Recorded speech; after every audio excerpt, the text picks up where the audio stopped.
Welcome back to the channel, guys. Today I'm going to read out of these two books, and I picked an interesting ambiance for this video. Just wanted to do something different, so I ended up in this little alley between my car and my truck to film this video, just for something different. Also, if you hear any noise, Binks, my cat, he's over there in the bushes right now. He's kind of hanging around. He was over here a little while ago. So I'm going to read out of these two books just some brief little principles that I thought were interesting out of these books. I was going to read out of another book, but I couldn't find it. So if I do find it, I'll read out of that one. But for now, on the search for that one, I did find these, and these books will work great for now to read out of. So anyway, what are the books? So Richard Carlson wrote both of these books. He was a therapist, and he wrote a lot of literature on kind of thinking and your mindset, and the whole idea that you can change your entire life by just changing your mindset and not changing anything else.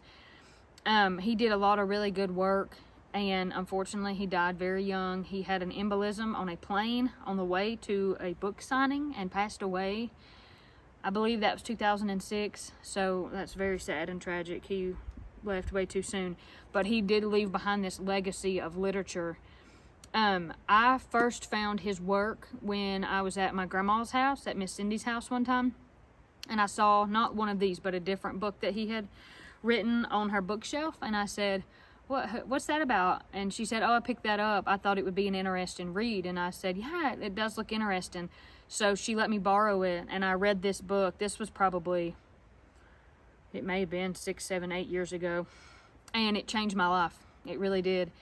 And Richard here has such a way with words, and there's so many concepts that he talks about and explains that are profoundly simple yet life-changing.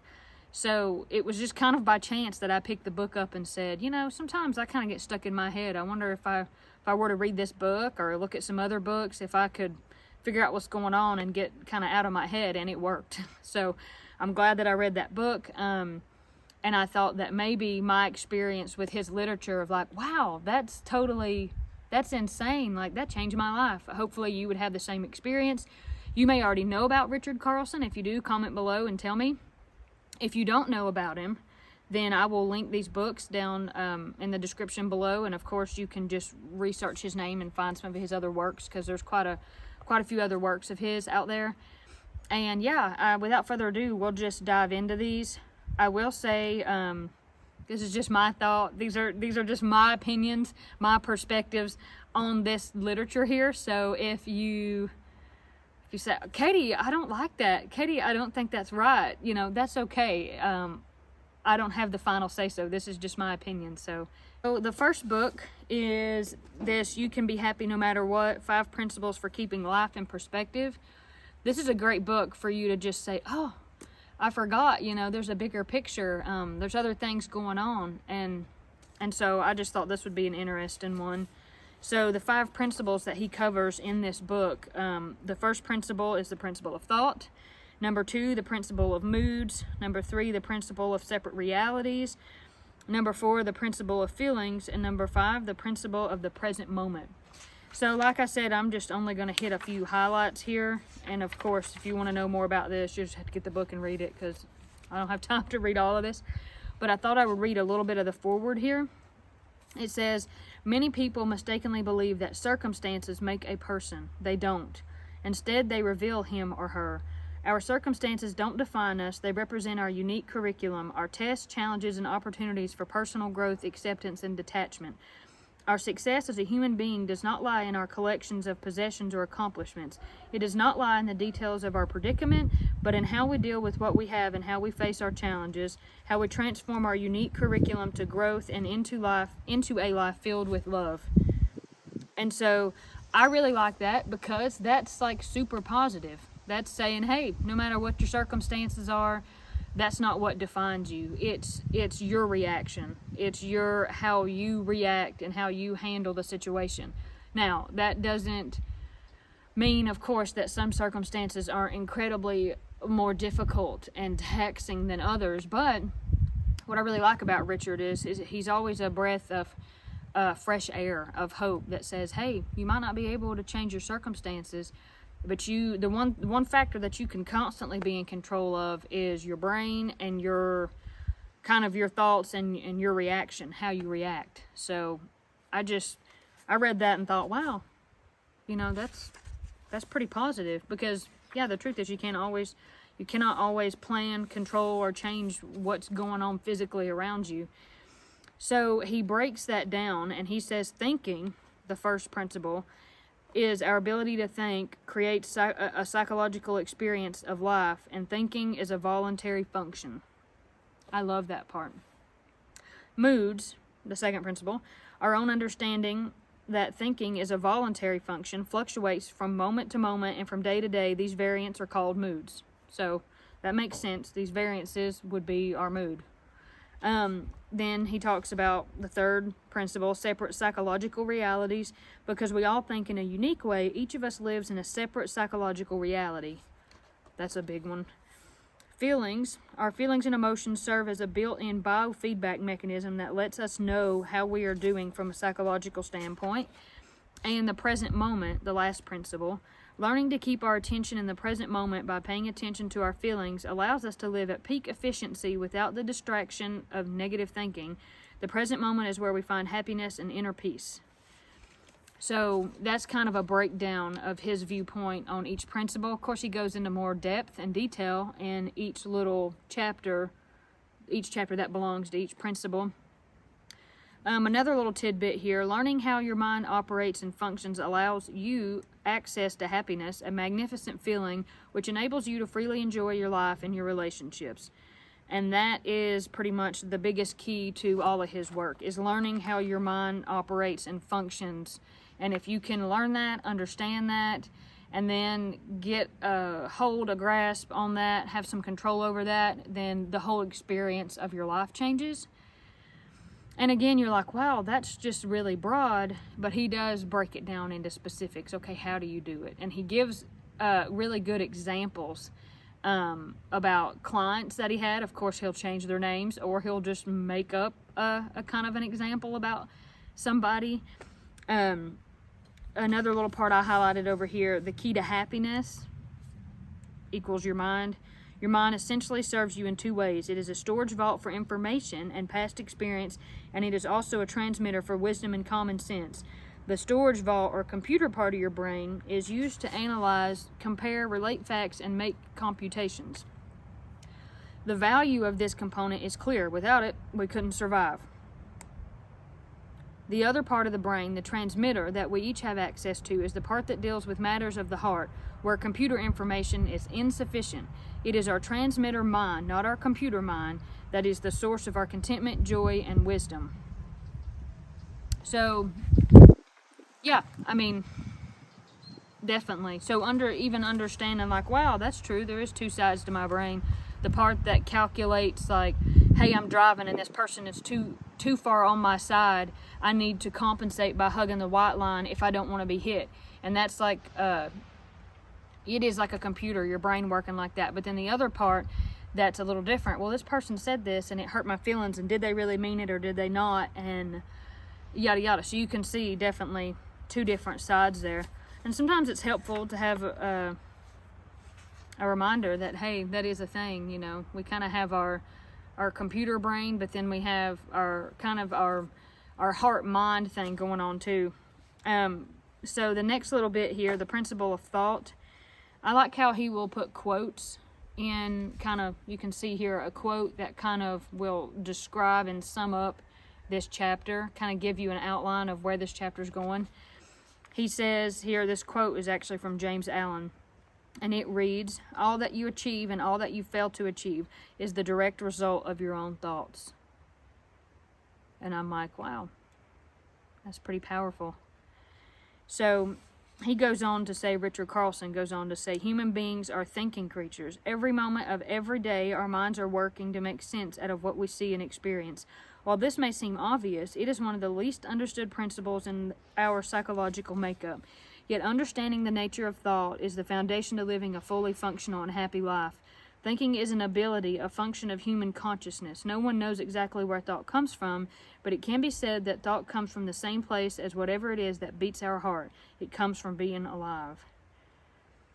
So I love that first part. Human beings are thinking creatures every moment of every day. And yeah, that's exactly it.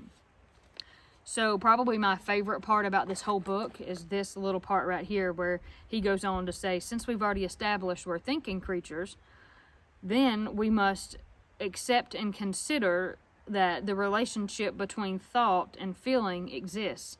So he goes on to say, every negative and positive feeling is a direct result of a thought. It is impossible to have jealous feelings without first having jealous thoughts. To have sad thoughts, or to have sad feelings without first having sad thoughts. To feel angry without first having angry thoughts. And it is impossible to be depressed without having depressing thoughts first. This seems obvious, but if it were better understood, we would all be happier and live in a happier world. Virtually all the clients I have worked with over the years have begun their sessions like this. Client, I feel very sad today. Richard, did you recognize that you were having sad thoughts? Client, I didn't have sad thoughts. I just feel sad. It took some time before I recognized the problem in our communication. We have all been taught that thinking means sitting down to ponder, to put in time and effort as if we were doing a math problem. According to this idea of thinking, a person who wouldn't dream of spending 6 hours obsessing about a single angry thought could nevertheless feel quite normal thinking 15 or 20 angry thoughts for 30 seconds at a time. So this is a principle that was outlined in one of his other books, the other book that I read, and that's what changed my life. The realization of you don't ever have a feeling without first having a thought. It's impossible. You can't, and I'm not talking about like a physical feeling of, hey, my belly hurts because my digestion is going bad, or my heart hurts because I'm having a heart attack. I'm talking about you don't ever think about that. You don't ever have a feeling like, I'm feeling scared without first having a thought that caused some sort of fear in you.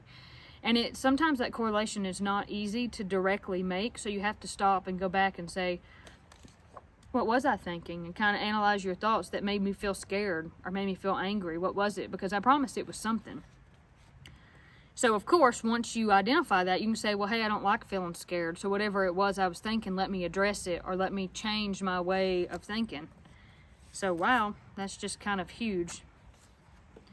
And again, he gets into all sorts of detail about what's that mean, what do you do with that, yada, yada, you know, what I'm saying.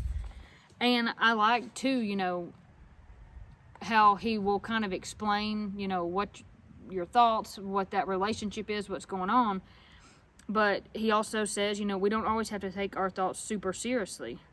For one person, the thought, I wonder if she likes me, I'll bet she doesn't, might cause distress. Yet this same person may recognize the freeway driver as just having a thought. Most of us believe that if we have a thought, it's worthy of serious attention and concern.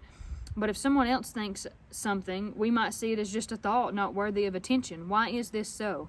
Again, because thought is something that shapes our reality from the inside out. Because it is so close to us, it's easy to forget that we're the ones doing it. Thought helps us make sense of what we see. We need it to survive in the world and to put meaning into life. But we need to understand that thinking is not reality, but only an attempt to interpret a given situation. So he kind of just comes at this idea of thought and what does it do to our experience of life from several different angles. Because I know it'd be easy to say, okay, well, if it's all about my thoughts, then like, yikes, what do I do if I'm having scary thoughts and I can't stop them?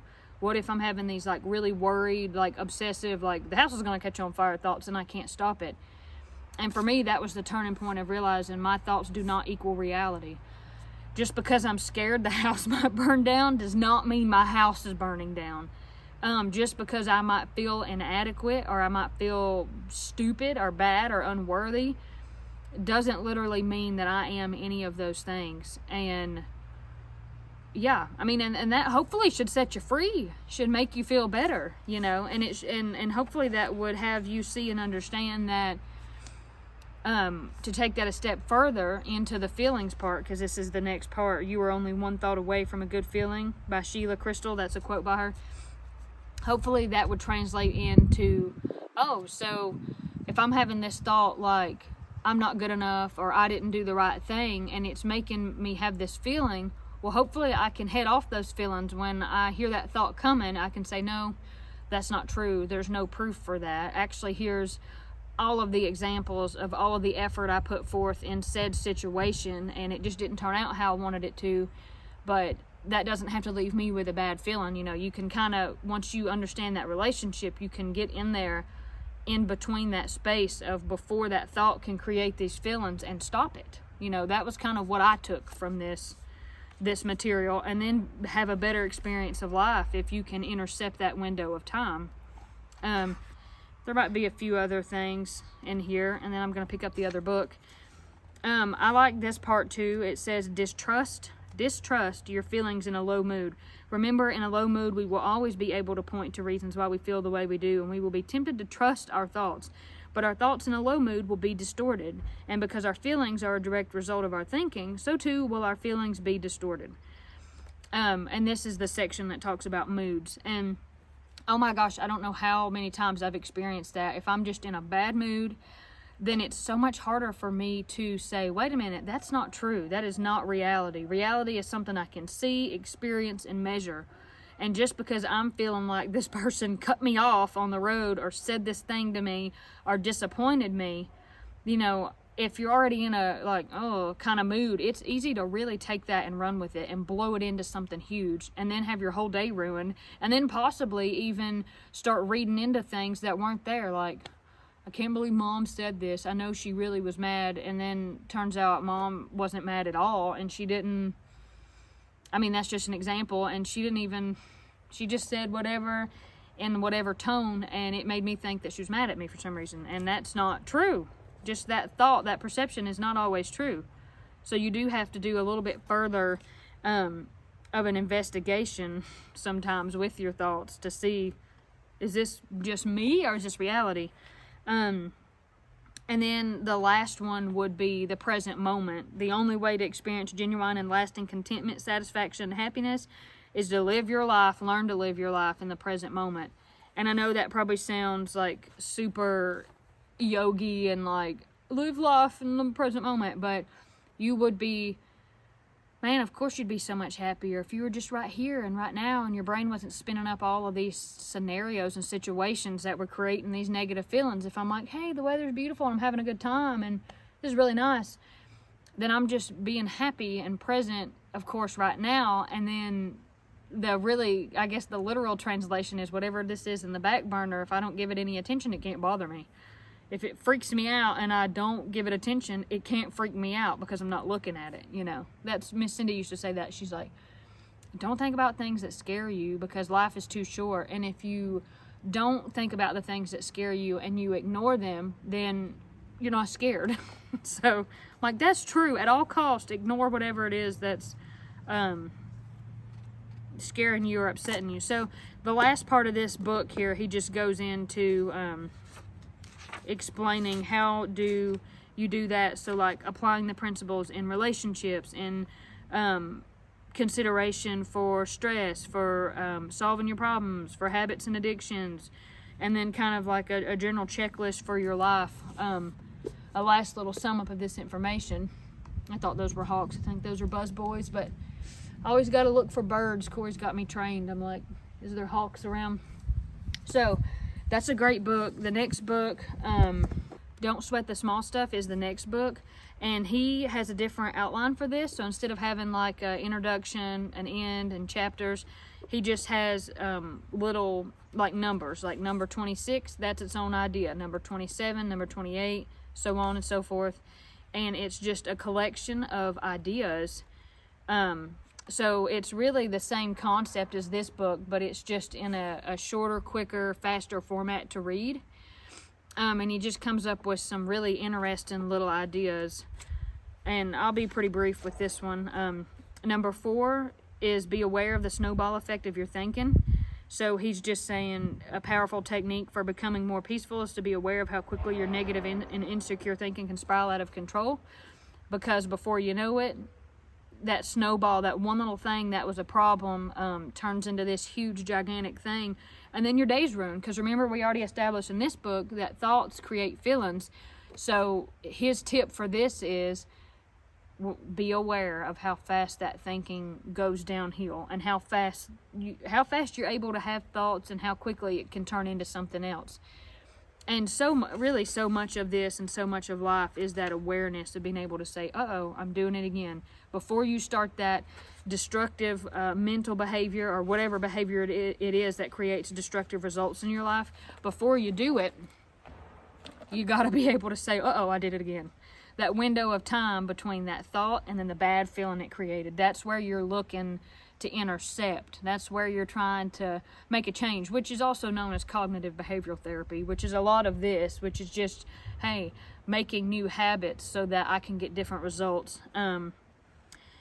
This is a good one. Number 16, ask yourself this question: will this matter a year from now? Almost every day I play a game of myself that I call Time Warp. I made it up in response to my consistent erroneous belief that what I was all worked up about was really important. To play Time Warp, all you have to do is imagine that whatever circumstance you are dealing with isn't happening right now, but a year from now.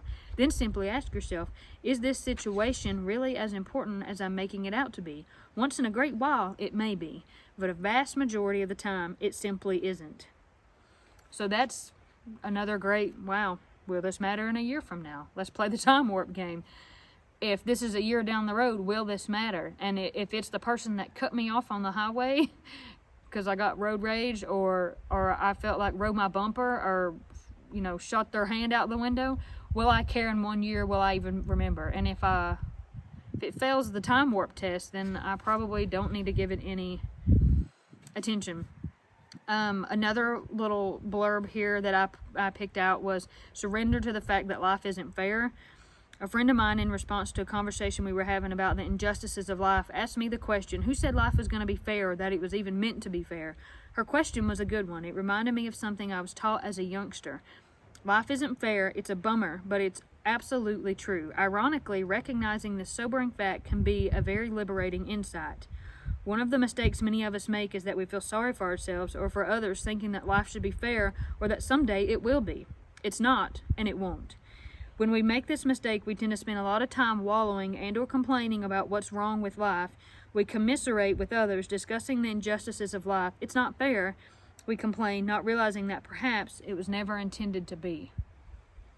And I like that because that's kind of just some tough love. And it's true. And of course, as a spiritual person and from a godly perspective, that's just it. It was never promised to be fair, and it's not fair, and that's just that. So again, you can see why this would be a good one just to pick up and read really quick when you're like, ugh, because it helps you have a different perspective. It breaks that negative chain of thinking and gets you to see a bigger picture. And that's the idea when you're stuck in your head, to see a bigger picture. This one is a good one. Choose your battles wisely. It's a popular phrase in parenting, but it's equally important to living a contented life. It suggests that life is filled with opportunities to choose between making a big deal out of something or simply letting it go, realizing it doesn't really matter. If you choose your battles wisely, you'll be far more effective in winning those that are truly important.